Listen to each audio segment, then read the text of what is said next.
To mess with maths. आज इस video में हम पढ़ने वाले हैं आईसीएसई बोर्ड क्लास 10 के चैप्टर सिमिलैरिटी की एक्सरसाइज 15A का क्वेश्चन नंबर 12। ठीक है, देखते क्वेश्चन में हमें क्या दिया गया है। गिवन में हमें है एंगल GHE इक्वल है EFD। यहाँ पर दो ट्राइंगल्स बन रहे हैं। ठीक, एक ट्राइंगल है GHD और एक ट्राइंगल है FED। ठीक है, तो इन दो ट्राइंगल्स में क्या है, एंगल GHE एंड DFE कितना है 90 डिग्री। DH हमारे पास है 8। ठीक, DF हमें दिया गया है 12। ठीक, DG हमें दिया गया है 3x - 1। तो ये पूरा कितना है, ये पूरा है 3x - 1। ठीक है, और DE हमें दिया गया है 4x + 2। तो DE कितना है 4x + 2। ठीक है, और हमें फाइंड क्या करना है, हमें फाइंड करना है DG एंड DE। DG और DE हमें फाइंड करना है। ठीक है, तो अब यहाँ पे क्वेश्चन शुरू करते हैं। तो यहाँ पे हम स्टडी करेंगे ट्रायंगल DGH और ट्रायंगल DEF।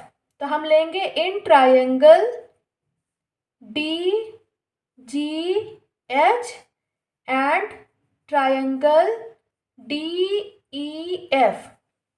तो यहाँ पर एक चीज ध्यान दीजिए कि दोनों ट्रायंगल में कॉमन एंगल क्या है, D। ट्रायंगल DGH में कौन सा एंगल कॉमन है, GDH। तो यहाँ पे हो जाएगा एंगल GDH इक्वल है एंगल EDF के। दोनों ही में एक एंगल इक्वल है, कॉमन है, तो ये इक्वल हो जाएगा एंगल EDF के। और ये क्या है, ये आपस में कॉमन है, तो ये हो जाएगा कॉमन एंगल। दोनों ट्राइंगल में एक एंगल कॉमन है। ठीक है, उसके बाद हमें गिवन है कि एंगल DFE इक्वल है एंगल GHE के, और ये है 90 डिग्री। ये हमें क्या है, गिवन है। ठीक है, तो ये हमें गिवन है। तो अब दोनों ट्राइंगल के एक एक एंगल इक्वल हो गए, मतलब दो एंगल्स आपस में इक्वल हैं। So by angle criteria of similarity, triangle DGH similar हो जाएगा ट्रायंगल DEF के। और अगर कोई दो ट्रायंगल्स आपस में सिमिलर होते हैं तो उनकी करस्पॉन्डिंग साइड क्या होती हैं, प्रोपोर्शनल हो जाएंगी। ठीक है, तो यहाँ पे क्या हो जाएगा, सो देयर करस्पॉन्डिंग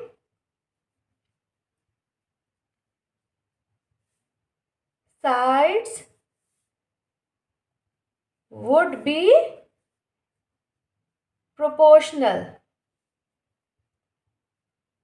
ठीक है, तो इसका मतलब क्या हो जाएगा कि DH अपॉन DF किसके बराबर हो जाएगा, DG अपॉन DE के। DH अपॉन DF किसके बराबर हो जाएगा, DG अपॉन DE के।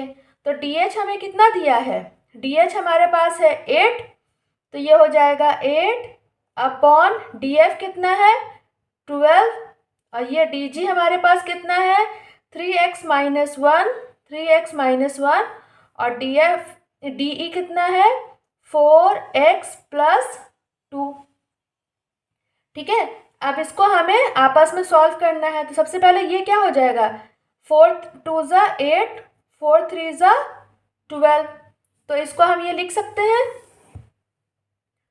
2/3 is equals to 3x minus 1 upon 4x plus 2। इनको हम क्रॉस मल्टीप्लाई कर लेंगे तो ये कितना हो जाएगा 2 into 4x plus 2 is equals to 3x minus 1। तो ये कितना हो जाएगा 8x plus 4 is equals to 9x minus 3। अब वेरिएबल्स को हम एक साइड कर लेंगे और इक्वल्स को और कॉन्स्टेंट्स को इक्वल के दूसरी तरफ कर लेंगे। तो ये ऐसे हो जाएगा 9x, 8 इधर आ जाएगा, माइनस का हो जाएगा 8x is equals to 4 plus 3। तो ये हो जाएगा x इज इक्वल्स टू 7। तो x हमारे पास कितना आया है 7। ठीक है, तो यहाँ पे dg इज इक्वल्स टू कितना है, dg हमारे पास है 3x माइनस 1। तो x इज इक्वल्स टू 7 है, तो x की वैल्यू सब्स्टिट्यूट कर देंगे तो ये क्या हो जाएगा,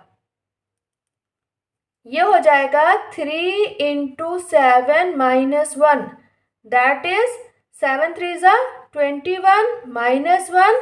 तो dg क्या हो जाएगा 20। ठीक है, इसी तरह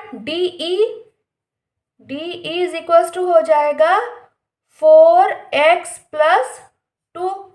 तो ये हो जाएगा 4 इंटू 7 प्लस 2। तो 4 7 ज़ा 7 4 ज़ा 28 प्लस 2। तो DE कितना हो जाएगा, DE इज इक्वल्स टू हो जाएगा 28 प्लस 2 30। ठीक है, तो ये हमारी रिक्वायर्ड वैल्यूज़ हमें फाइंड आउट हो गई।